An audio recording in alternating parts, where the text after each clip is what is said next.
नमस्कार दोस्तों। मैं अमित आप सभी का स्वागत करता हूँ आप सभी का अपने यूट्यूब चैनल परीक्षा के शिक्षा में। आई होप कि आप से अच्छे होंगे और आपकी तैयारी भी एकदम अच्छे तरीके से चली। जो बच्चे क्लास में पहली बार हैं, क्लास में नए हैं, उन सभी को बता दिया जाए हमारे सभी देखिए बीएड परीक्षा 2023 की तैयारी हम रेगुलर बेसिस पर आपकी करवा रहे हैं। क्लास का समय है सामान्य ज्ञान की क्लास सुबह 11 बजे, सामान्य हिंदी क्लास शाम को 7 बजे आपको डेली बेसिस पर मिलती है। तो जो बच्चे क्लास में पहली बार है, क्लास में नए हैं, उन सभी से रिक्वेस्ट है कि चैनल को सब्सक्राइब कर हमारे साथ जुड़ जाइए। क्लास को जितना हो सके उतना लाइक कीजिए और अपने दोस्तों के साथ क्लास को शेयर कीजिए, ठीक है। यहाँ पे आपको देखिए रेगुलर बेसिस पे आपकी तैयारी कराई जा रही है सामान्य हिंदी की और सामान्य ज्ञान की, जीके जीएस की। और आप हमें इंस्टाग्राम पर फॉलो कर लीजिए और हमारे टेलीग्राम ग्रुप से जुड़कर इस क्लासेस की जो पीडीएफ होती है फ्री में डाउनलोड कर सकते हैं, ठीक है। तो चलिए क्लास स्टार्ट करते हैं आपकी।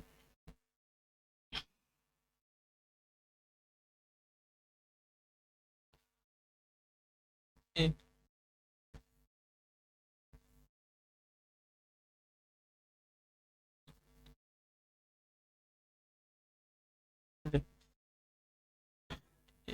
बहुत ही इंपॉर्टेंट इंपॉर्टेंट क्वेश्चन है आपके, 25 क्वेश्चन है और बहुत ही इंपॉर्टेंट है प्रैक्टिस सेट के, ठीक है। भारत के प्रथम चीफ ऑफ डिफेंस स्टाफ मतलब सीडीएस जनरल बिपिन लक्ष्मण सिंह रावत का हेलीकॉप्टर MI-17V5 हादसा दिनांक 8 दिसंबर 2021 को किस स्थान पर हुआ था। बहुत ही इंपॉर्टेंट क्वेश्चन आपका करंट अफेयर का क्वेश्चन है, ठीक है। बहुत ही इंपॉर्टेंट क्वेश्चन आपसे करंट अफेयर में ऐसा क्वेश्चन आते हैं, तो याद रखिएगा ऐसे क्वेश्चन आपके करंट अफेयर में पूछे जाएंगे। भारत के जो प्रथम chief of defence staff CDS general Vipin Laxman Singh Rawat का हेलीकॉप्टर MI-17V5 हादसा दिनांक 8 दिसंबर 2021 को किस स्थान पर हुआ।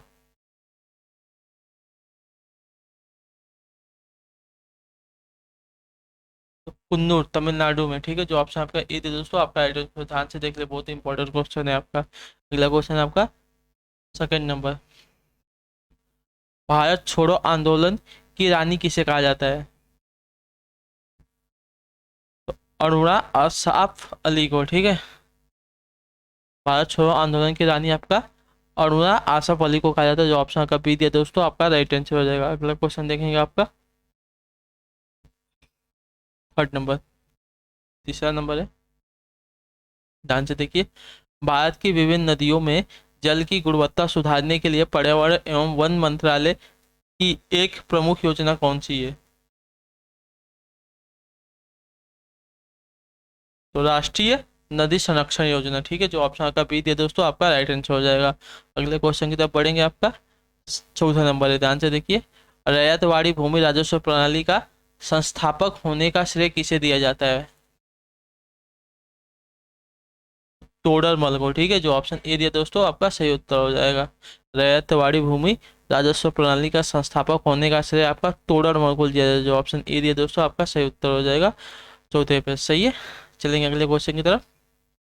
बहुत ही अच्छे। पांचवा नंबर है, शून्य शुल्क पर चीनी के आयात की अनुमति किस लाइसेंस या नीति के तहत दी जाती है।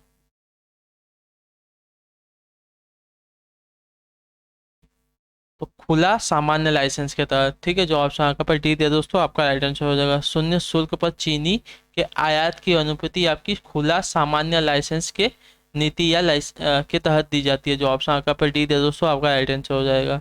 अगला क्वेश्चन आपका छठा नंबर, ध्यान से देखिए आपसे क्या पूछेगा छठे पे, अच्छे से देखिएगा। इनमें से कौन राष्ट्रीय सुरक्षा समिति के सामरिक नीति दल के सदस्य हैं।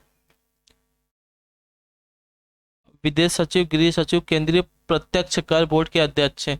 इन तीनों में से कौन कौन है जो राष्ट्रीय सुरक्षा निधि समिति के सामरिक नीति दल के सदस्य हैं।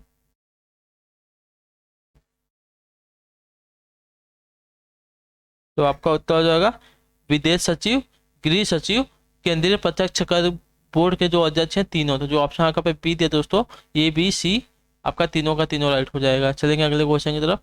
सातवां नंबर है, ध्यान से देखिए आपसे क्या पूछा गया। सेवन नंबर है, मानव शरीर में श्रोणि कंकाल का आकार क्या होता है। मानव शरीर में श्रोणि कंकाल का आकार क्या होता है। तो त्रिकोण होता है, ठीक है। जो ऑप्शन का बी दिया दोस्तों, आपका राइट आंसर हो जाएगा। अगला क्वेश्चन देखेंगे आपका आठवां नंबर, ध्यान से देखिएगा। आठवें पे आपसे क्या पूछा गया है। शाहजहां के सत्य शाहजहां के सत्तारूढ़ होने से पहले जहांगीर के बाद वास्तविक शासक कौन बना था?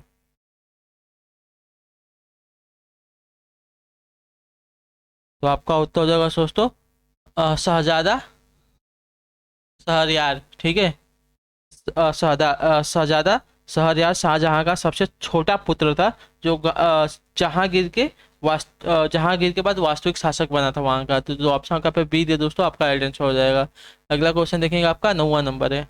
ध्यान से देखिए आपसे क्या पूछा गया है। आयकर अधिनियम के तहत जिस कंपनी को कोई भी अंतर्राष्ट्रीय लेन देन नहीं होता, उसके लिए रिटर्न जमा करने की नियत तारीख कौन सी है?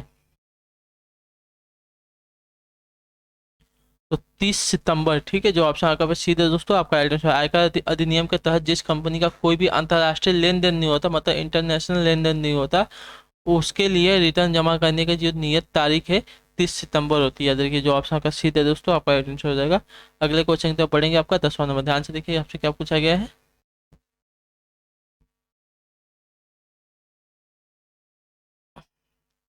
बहुत ही बड़ा दिया गया आपका क्वेश्चन।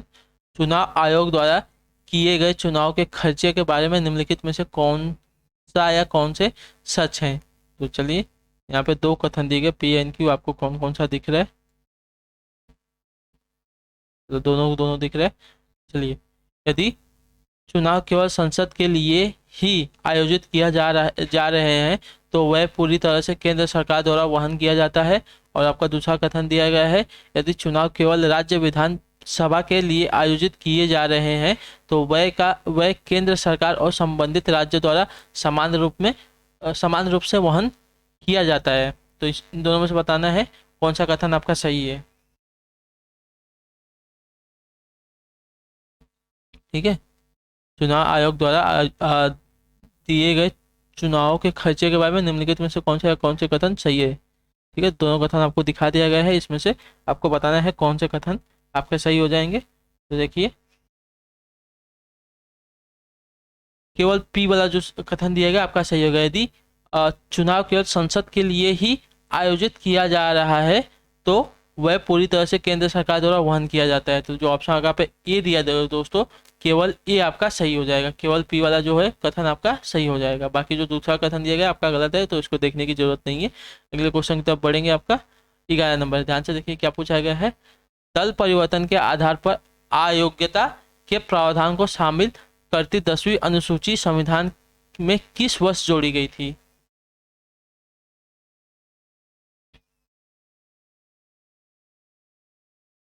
तो 1985 में। ठीक है, जो ऑप्शन आपका सी था दोस्तों, आपका राइट है और आपका कब हुआ था?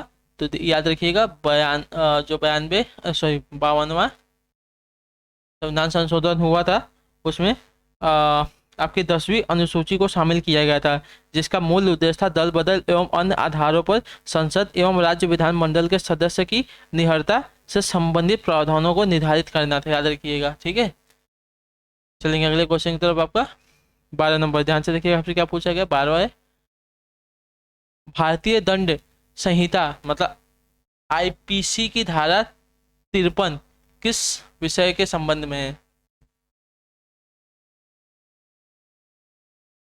तो दंड के। ठीक है, जो ऑप्शन आपका पे डी दे दोस्तों, आपका राइट आंसर हो जाएगा। अगला क्वेश्चन देखेंगे, आपको 13 नंबर। ध्यान से देखिए क्या पूछा गया।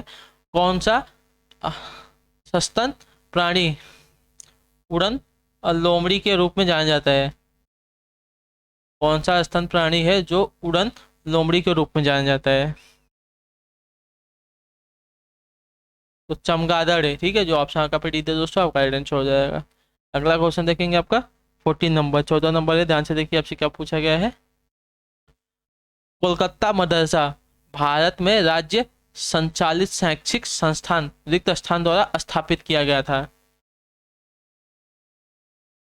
तो आपका लॉर्ड वारन हेस्टिंग द्वारा। ठीक है, जो ऑप्शन आपका पेटी दिए दोस्तों, आपका राइट है। कोलकाता मदरसा भारत में राज्य संचालित शैक्षिक संस्थान आपका लॉर्ड वारन हेस्टिंग द्वारा स्थापित किया गया था। जो ऑप्शन आपका भी दिए दोस्तों, आपका राइट आंसर हो जाएगा। अगला क्वेश्चन देखेंगे, आपका 15 नंबर। ध्यान से देखिएगा आपसे क्या पूछा गया। 15 है, भारत की प्रतिरक्षा और सुरक्षा से जुड़े किस संगठन का ध्येय उद्यम निष्पक्षता और सच्चरित्रता है? तो केंद्रीय जांच ब्यूरो का, SBI का, ठीक है। इनका देखिए क्या है, भारत की प्रतिरक्षा और सुरक्षा से जुड़े किस संगठन का ध्येय आपका उद्यम, निष्पक्षता और सच्चरित्रता है, ठीक है। तो जो ऑप्शन आपका बी दिया गया है, केंद्रीय जांच ब्यूरो का, CBI का, जो ऑप्शन आपका पे बी दिया दोस्तों, आपका राइट आंसर होगा। अगला है आपका 17 नंबर, अनुसूचित जाति और अनुसूचित जनजाति भारत की आबादी का क्रमशः रिक्त स्थान है। 2011 की जनगणना के अनुसार ये पूछा गया है क्वेश्चन। तो आपका क्या हो जाएगा उत्तर, तो 16.6% और 8.6%, ठीक है। अनुसूचित जाति का आपका हो जाएगा 16.6% और अनुसूचित जनजाति का हो जाएगा 8.6%। भारत की आबादी है क्रमशः, ठीक है। तो जो ऑप्शन आपका बी दिया दोस्तों, आपका राइट आंसर हो जाएगा। अगला क्वेश्चन देखेंगे आपका 17 नंबर, ध्यान से देखिए आपसे क्या पूछा गया क्वेश्चन। रिक्त स्थान है 1940 में ब्रिटिश सरकार द्वारा बनाया गया एक प्रस्ताव था जिसमें अधिक भारतीयों को शामिल करने के लिए भारत के वायसराय की कार्यकारी परिषद में विस्तार और अपने स्वयं के संविधान को तैयार करने के लिए भारतीयों के अधिकार की मान्यता का वादा किया गया था। इस योजना के तहत किस ऑफर के तहत या किस मिशन के तहत यहाँ पे दिया गया है, जो 1940 में हुआ था। तो आपका उत्तर हो जाएगा दोस्तों अगस्त ऑफर के तहत, ठीक है। जो ऑप्शन आपका पे ए दिया दोस्तों, आपका सही उत्तर हो जाएगा। अगस्त ऑफर के तहत 1940 में ब्रिटिश सरकार द्वारा बनाया गया एक प्रस्ताव था जिसमें अधिक अधिक भारतीयों को शामिल करने के लिए भारत के वायसराय की कार्यकारी परिषद में विस्तार का और अपने स्वयं के संविधान को तैयार करने के लिए भारतीयों के अधिकार की मान्यता का वादा किया गया। तो जो ऑप्शन ए दिया दोस्तों, आपका राइट आंसर हो जाएगा। अगला क्वेश्चन देखेंगे आपका 18 नंबर, ध्यान से देखिए। 18 नंबर आपसे क्या पूछा गया है, निम्नलिखित अधिनियमों को सबसे पहले पारित होने से लेकर सबसे बाद में पारित होने वाले कालक्रम के अनुसार लगाइए। तो यहाँ पे देखिए पहला दिया गया आपका मानव अधिकार संरक्षण अधिनियम, सूचना अधिकार अधिनियम, और यहाँ पे देखिए आपका दिया गया है दहेज प्रतिषेध अधिनियम, और आपका चौथा दिया गया है बच्चों को निःशुल्क अधिनियम, अनिवार्य शिक्षा का अधिकार अधिनियम, ठीक है। इन चारों को हमको क्रमशः में लगाना है।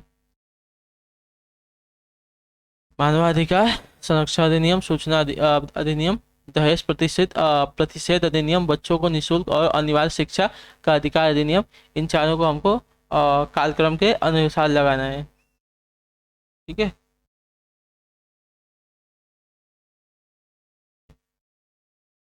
चलिए तो इनको अभी लगाते हैं, ठीक है। तो देखिए जो आपका यहाँ पे दिया गया है निःशुल्क और अनिवार्य शिक्षा अधिनियम जो बच्चों का था, ये आपका 2009 में आया था, ठीक है। ये 2009 में था। और जो आपका दहेज प्रतिषेध अधिनियम है आपका 1961 में आया था, ठीक है। और आपका जो यहाँ पे क्या है मानव अधिकार संरक्षण अधिनियम है, ये आपका आया था 1993 में। और जो आपका सूचना अधिनियम है ये आपका आया था 2005 में, ठीक है। तो अपने हिसाब से लगा लीजिए क्या क्या आ जाएगा। तो सबसे पहले आपका आएगा दहेज वाला। तो दहेज वाला देखिए आपका ऑप्शन नंबर सी है, ऑप्शन सी यहाँ पे पहले लिख लीजिए। उसके बाद आपका आएगा 1993 वाला। तो 1993 आपका देखिए मानव अधिकार संरक्षण अधिनियम आया था, ठीक है। 1993 में आपका देखिए मानव अधिकार संरक्षण अधिनियम आया था, ऑप्शन नंबर ए यहाँ पे कर लीजिए आप, ठीक। उसके बाद आपका 2005 में, तो 2005 में आपका सूचना अधिनियम आया था। तो यहाँ पे आ जाएगा आपका ऑप्शन नंबर जो बी है। उसके बाद आपका लास्ट में आ जाएगा ऑप्शन नंबर डी, ठीक है। तो जो ऑप्शन आपका डी दिया था दोस्तों, आपका राइट आंसर हो जाएगा। चाहिए तो आप लोग इसका एक स्क्रीनशॉट ले लीजिए, आपको काम आएगा। यहाँ पे लिख दिया गया है किस वर्ष कौन सा अधिनियम आया था, और इसका भी ले लीजिए आप लोग स्क्रीनशॉट, ठीक है। ले लिए तो चलिए आगे चलते हैं। आपका 19 नंबर है,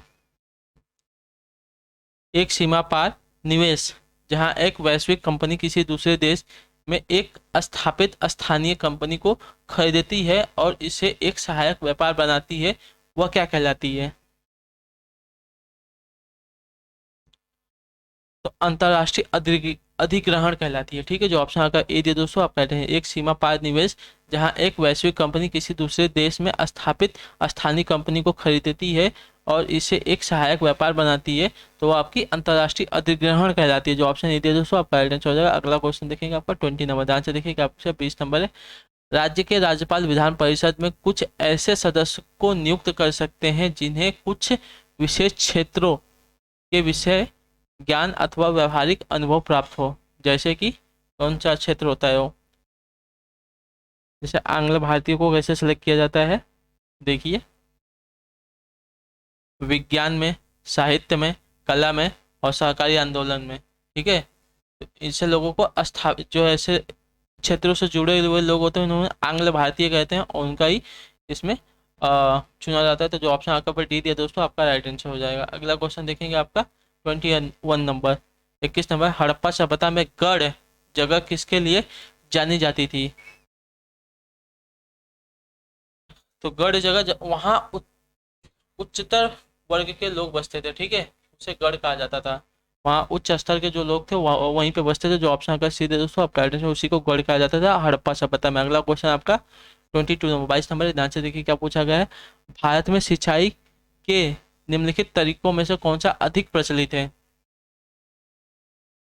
तो कुएं और ट्यूबवेल से जल की जो सिंचाई होती है भारत में अधिक प्रचलित है। जो ऑप्शन आपका पे बी ए दिया दोस्तों, आपका सॉरी बी दिया दोस्तों, आपका राइट आंसर हो जाएगा। अगला क्वेश्चन देखें एक बार 23 नंबर, ध्यान से देखिए क्या पूछा गया। रिक्त स्थान एक प्रकार की कृषि व्यवस्था है जिसमें भूमि का मालिक एक किराएदार को अपने हिस्से की भूमि पर पैदावार एक हिस्से के बदले अपनी भूमि का उपयोग करने देता है। बताइए कौन सी क्या होता है वो? तो देखिए उसको शेयर क्रॉपिंग कहते हैं। ठीक है, जो ऑप्शन आपका सीधे दोस्तों, आप कहते हैं शेयर क्रॉपिंग एक प्रकार की कृषि व्यवस्था है जिसमें भूमि का जो मालिक होता है एक किराएदार को अपने हिस्से की भूमि पर पैदावार एक हिस्से के बदले अपनी भूमि का उपयोग करने देता है। ठीक है, तो इसे शेयर क्रॉपिंग कहते हैं।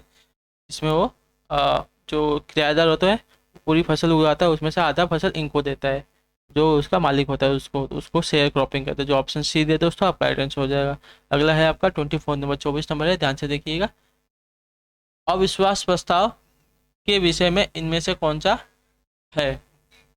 यह केवल लोकसभा में लाया जाता है, लाया जा सकता है, या यह केवल मंत्रिपरिषद के खिलाफ लाया जा सकता है, किसी एक मंत्री के खिलाफ? तो बताइए अविश्वास प्रस्ताव के विषय में इनमें से कौन सा सही हो जाएगा?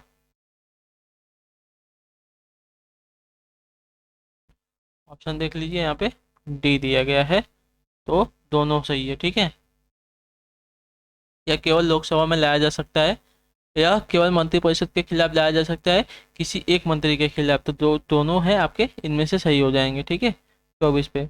अगला क्वेश्चन देखेंगे आपका 25 नंबर, क्या दिया गया है।